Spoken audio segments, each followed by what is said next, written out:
¿Qué tal? Ustedes saben que la impunidad del régimen castrista es tal que el gobierno se puede dar el lujo de anunciar las malas noticias, el futuro desastroso, sin miedo a pagar el precio merecido. Es lo que sucede ahora mismo con un decreto ley que codifica los apagones y además los apagones totales, incluso de más de 72 horas, convirtiéndolos en ley. Es un decreto que exige además que las empresas deben procurarse sus propias fuentes de energía, que estarán además sujetas al control estatal en cuanto a tarifas, multas y otras disposiciones. Y de este modo lo que hace el régimen es que cae en el absurdo de hacer obligatoria la aceptación de la miseria. Y para ser más específicos, lo que vamos a hacer nosotros es tratar de revisar toda esta locura, lo que se ha dispuesto. Así que lo primero es darles a ustedes las buenas noches, la bienvenida a nuestro programa A Fondo.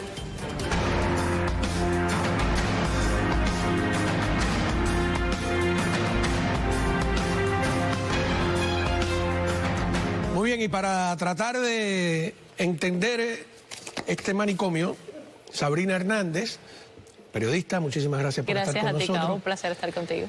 A ver, ¿cómo entendemos este aviso mortuorio? Es casi el decreto ley, ¿no? Bueno, yo cuando escuché la noticia te tengo que confesar que la tuve que escuchar varias veces porque no entendía si estaban diciendo que ahora sí tenían que comprarse los paneles porque no había otra opción, porque lo curioso aquí es que ellos dicen que las empresas estatales y privadas, pero incluye a las estatales, tienen que buscar la forma de generar su propia energía eléctrica a la mitad de lo que consuman. Entonces yo decía, ¿pero qué me están diciendo? Que tú tienes que comprarte la planta, el panel solar, la forma... Y básicamente es lo que está sucediendo, ¿no?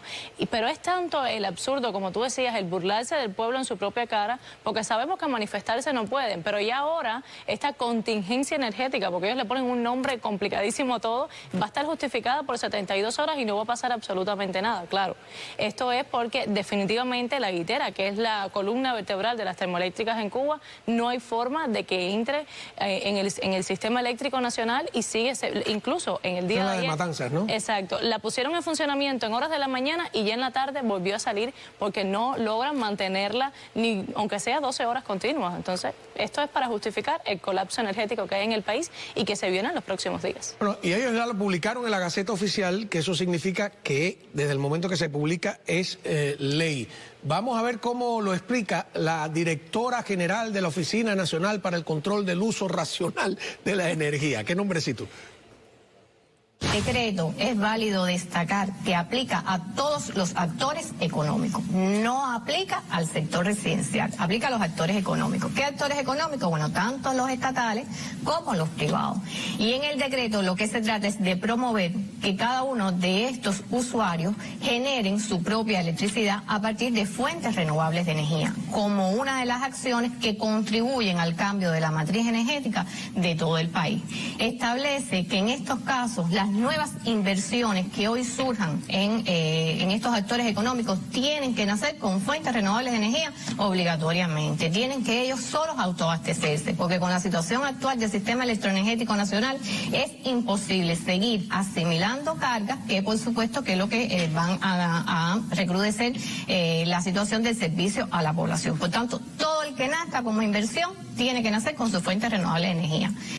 A ver, primero, muy gracioso eso del uso racional, porque entonces hay un uso irracional de la energía que no está legislado. Bueno, lo hubo en la escalinata de la Universidad de La Habana realmente. ¿Cómo es eso? El uso irracional, porque estaban rindiéndole tributo al dictador más grande que tiene América Latina. Ahí sí los megawatts no había que ahorrarlos, no había que racionarlos. A ver, sin uno ser, porque esta señora es ingeniero. Sí. Si tú tienes una MIPYME, un kiosquillo o una empresa estatal que tienes que autogestionarte la electricidad.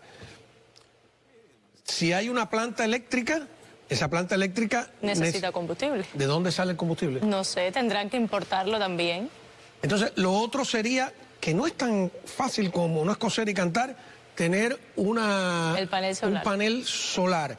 Que ahí me imagino que están imitando algo que aquí en algún momento... Es curioso, aquí los ecologistas trataron de impedir que tuviéramos paneles solares. ¿Sí? Entonces, claro, te exigían, yo no sé si todavía, que como el panel solar puede producir arriba del techo de tu casa más electricidad que la que tú consumes, tienes que venderle a la FPL lo que sobre, que por ahí me imagino que ellos que se pasan el día copiando y redactando leyes, alguien les dio la idea. Va por ahí la cosa. Pero lo único que se me ocurre, yo no sé cómo tú lo ves, es que como hay tanto dinero en este tema de las energías renovables, etcétera, etcétera, acabamos de ver que fue todo el movimiento ecologista del mundo a lavarle la cara a una dictadura asquerosa como la de Kazajstán,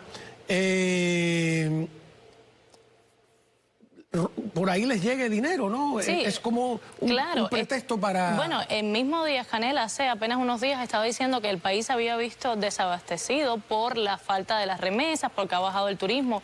Eso es un golpe que verdaderamente a ellos les ha impactado, las cifras son considerables. Me imagino que ahora hay que buscar otra vía, porque el que tiene MIPYME sabemos que ningún cubano que contaba con un salario del gobierno podía tener una MIPYME o un negocio, como le quieran llamar. O sea, tienen que tener lapsos con el gobierno o tienes que tener un familiar en el exterior que te financie ese negocio, y esa es la misma vía. En vez de remesa ahora van a ser paneles solares, lo que van a tener que enviar los familiares para los negocios o los socios que tengan en el extranjero. Esta es la forma de seguir absorbiendo y siendo los limosneros de América Latina, como han sido constantemente ese régimen castrista. Ahora, tienen una pelea no contra el imperialismo yanqui, contra la gusanera de Miami, tienen una pelea contra las matemáticas, porque ellos dicen, vamos a disminuir el consumo nacional porque no alcanza para todo el mundo. Entonces, sacan la cuenta, dice, las pequeñas empresas y las empresas estatales, pues si ellos se autogestionan, si quieres abrir un negocio tienes que autogestionarte la energía, ya con eso disminuimos un por ciento, que yo no sé, no han sacado la cuenta, un 40, un 30%. Pero la verdad es que hay una pobreza de empresas en Cuba. Yo decía que si tú vas, siempre pongo ese ejemplo y me asombra, desde la avenida 57 por la calle 40 hasta la 147, tengo un amigo por allá, 157, solo en esa calle hay más negocios que en Cuba entera. Correcto. ¿No? Entonces, claro, no vas a lograr de verdad resolver el problema energético del país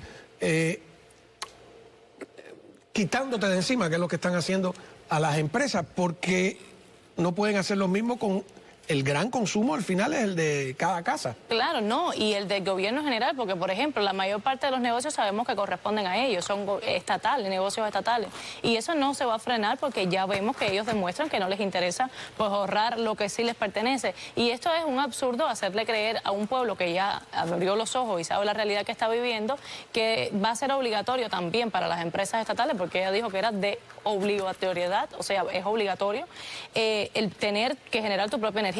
Las empresas estatales no lo van a hacer, obviamente. Esto es para seguir atrayendo un negocio que es lo que ellos saben, es lo único de lo que ellos dependen es de los que están en el exterior y vayan a hacer donaciones. Incluso vimos el petróleo que mandó Claudia Sheinbaum de México y tampoco siguen diciendo que no hay combustible. Hoy la empresa eléctrica de La Habana anunció que no tenían combustible. ¿Y dónde está el combustible que está llegando? ¿A qué lugar del país está yendo? No se sabe. Bueno, pero por lo menos Matanzas no los pueden depositar porque se volaron los depósitos. Bueno. Ese es un tremendo... Entonces, ¿qué entiendo? Explícame.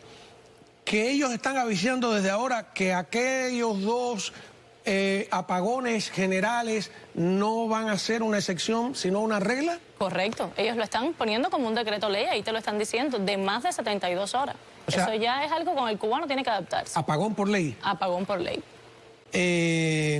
Hablabas de la fiesta a Fidel en la Universidad de La Habana. Cuéntame, porque no estoy al tanto. Bueno, recientemente se filtraron los mensajes. Sabemos que siempre todo este tipo de marchas, como las que ellos hacen el 1 de mayo. Ese video eso fue cuando ayer. Ahí sí no había. Eso fue antier. ¿Antier? Sí, fue el día 25. Por el aniversario de la que nos feliz hizo el fecha. Favor, exacto, nos hizo el favor el dictador.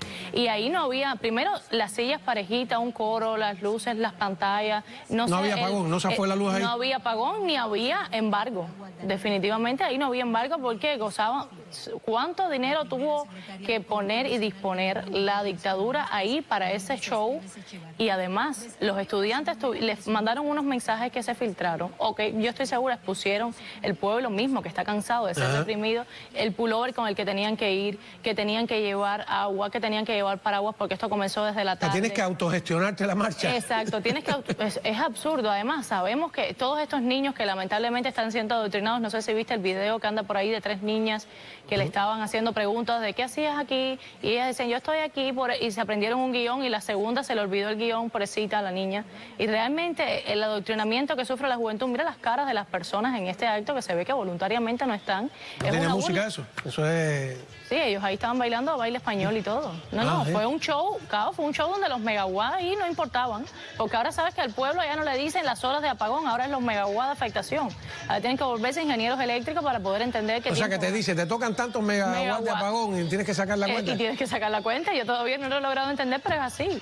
Entonces, ahí no había escasez, ahí no había embargo, ahí no había problemas en el país. Y entonces, al otro día, ya la empresa eléctrica de La Habana estaba diciendo que tenía afectaciones porque no contaban con el combustible. Bueno, y había combustible para transportar a todas estas personas hasta la escalinata, para el habano que salió Díaz-Canel posando, porque él también es influencer, minutos después sentado en una de esas sillas junto a Lazo, que además tenían la misma ropa. Son demasiadas cosas, es demasiada la falta de respeto. Y además, toda esa bobería de, bueno, no hay culto a la personalidad, porque no hay estatuas, ¿no? Como si ese fuera la única manera de culto a la personalidad. Todo esto es un culto a la personalidad, cánticos, poemas, documentales de televisión, un museo súper ultramoderno, el día permanentemente en la prensa, el pensamiento de Fidel. Fidel nunca se equivocó, el adoctrinamiento en las escuelas, es una deificación, se diría, ¿no?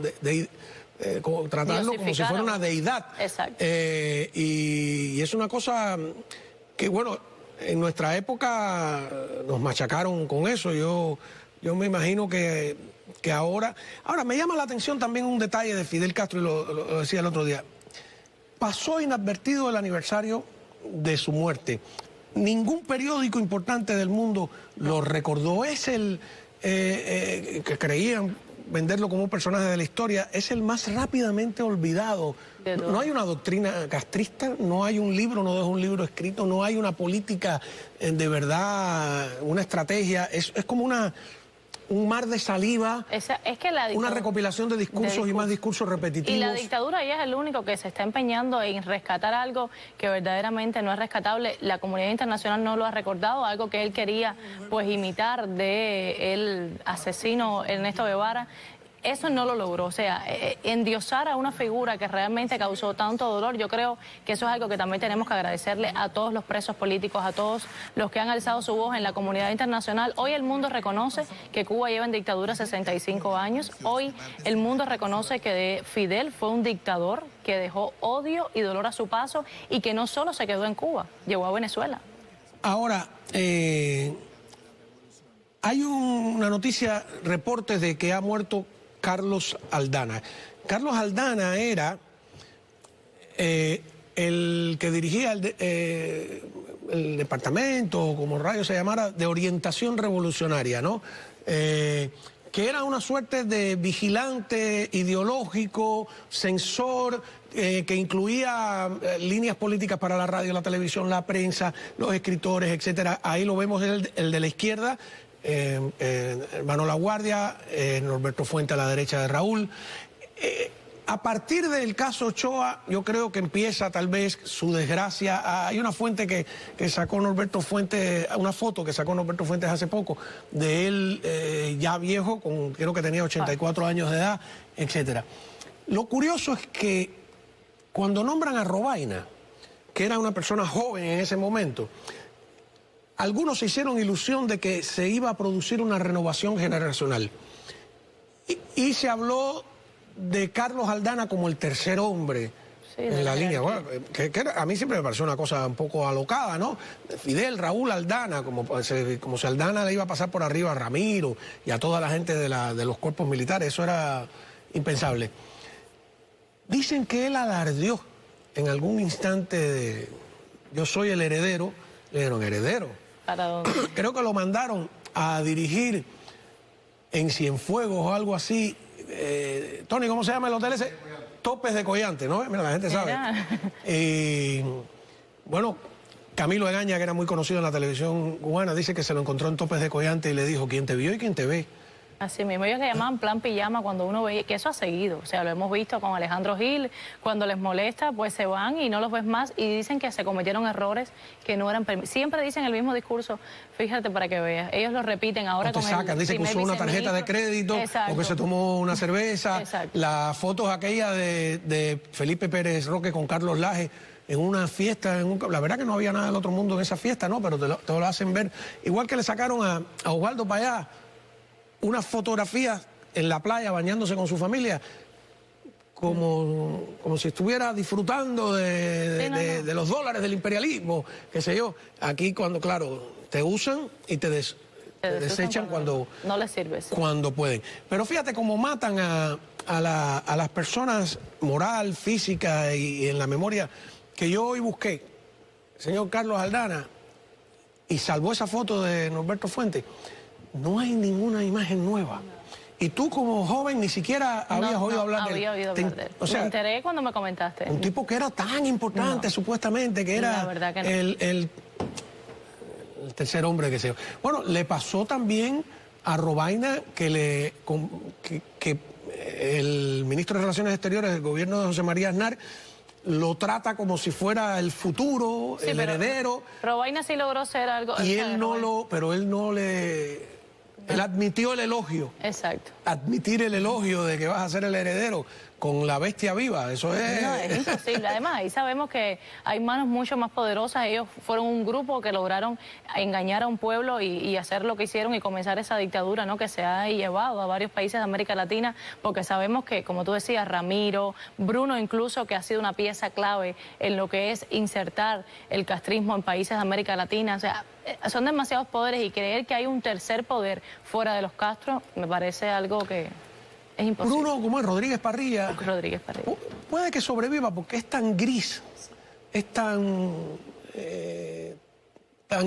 indoloro, insaboro, inoloro, de todo. Es un tipo de verdad insípido, que puede que sobreviva. Si muestras un poquitico de personalidad propia, entonces ya es más grave. Él se ha mantenido bajo perfil, definitivamente, y eso lo ha permitido estar ahí todavía. Cuando sustituyen a Robaina, Pérez Roque va a Panamá, eso está en internet, y yo lo abordo y le pregunto, le digo, ¿usted no tiene miedo de que le pase lo mismo que a Robaina? No, a Robaina no le ha pasado nada. Y mira, le pasó exactamente a Carlos Laje, igual. O sea que, aunque sea gris y oscuro y mediocre, aunque puede que intelectualmente tenga algo en la cabeza, pero no tenga personalidad propia, también lo pueden... Claro, yo meter creo en la gaveta un día y decir, a ver... Marrero, con los problemas que está teniendo con el alcohol, posiblemente sea el próximo que ya no veamos más. ¿A Abel Prieto sí lo conociste? Sí, claro. Que él ha tenido diferentes cargos, ya lo han pasado por todas partes, de asesor de Raúl, estuvo en Cultura. Sí, también lo apagaron un poco, ¿no? Correcto. Lo apagaron ahí. Sí. Tremendo, ¿no? Bueno, nada, vamos a ver qué sucede. ¿Tú crees que el pueblo resista callado a pesar de las amenazas, todo esto? Para nada, Cabo. Eso se evidencia con estos colapsos energéticos y los apagones que han tenido a lo largo de todo el país. Han habido más de 85 protestas y continúan existiendo las protestas en la isla. Esto va a llevar, por supuesto, a otro 11 de julio y esta vez con mucha más fuerza. ¿Qué te gustaría agregar? Me gustaría agregar que el pueblo de Cuba necesita unirse en estos momentos, que no pueden seguir teniendo temor, ya a la vez que uno está en la miseria absoluta como está el país, y sé que es demasiado fuerte a como la viví yo hace 2 años. Es momento de unirnos y sin tener un líder no pidamos lo que no tenemos. Esa es la realidad y no lo vamos a construir en 24 horas. Juntos podemos luchar por nuestra libertad y esa está a la vuelta de la esquina. Cómo no, bueno, pues muchísimas gracias Sabrina Hernández, periodista, nos ha acompañado esta noche. Hay que ir...